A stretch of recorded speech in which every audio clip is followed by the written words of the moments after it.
Good morning, I'm Teati Mai, and this is your morning news fix for Wednesday, 7th of May. In this update, the opposition's laying into legislation to lift the threshold for pay equity claims of gender discrimination.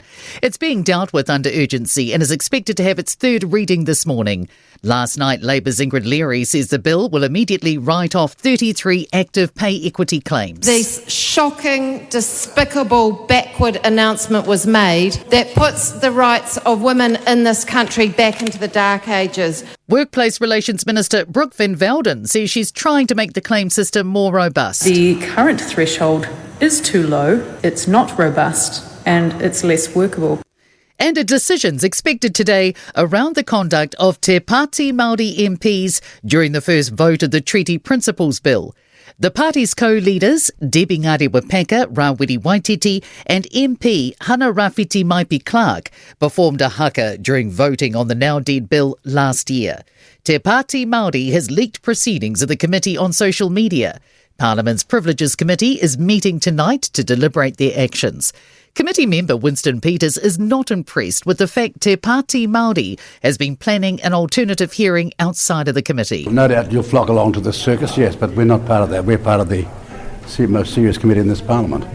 And in a post on social media, Te Pāti Māori says with the House going into urgency today, it won't be able to host its alternative hearing today as intended. Another sign of struggling economic recovery, with unemployment rates expected to reach the highest levels in almost a decade. This morning's data is expected to show increased rates during the March quarter to around 5.2%. NZ Herald business editor-at-large Liam Dan says the numbers are ugly. I think we're looking at somewhere around 160,000 people who are unemployed. It's not a nice thing when unemployment is rising, but it is part of the economic cycle. Dan says it could indicate further interest rate cuts are needed and the peak may not be seen till next quarter. Almost half of schools across New Zealand have a vape store within walking distance, despite recent legislation aimed at preventing this. Auckland University research shows 44% of schools have one within a kilometre. In 2023, the government passed a law banning specialist vape stores from opening within 300 metres of schools, but existing shops were allowed to continue operating.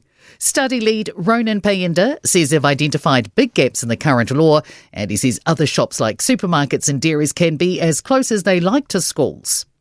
In sport, Silver Ferns captain Amelia Ann Ekenasio is calling for overseas-based Grace Weke to receive an exemption from the Netball New Zealand board to continue her international career.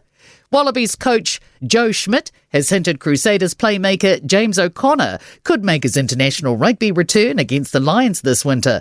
The 34-year-old last played for Australia in 2022.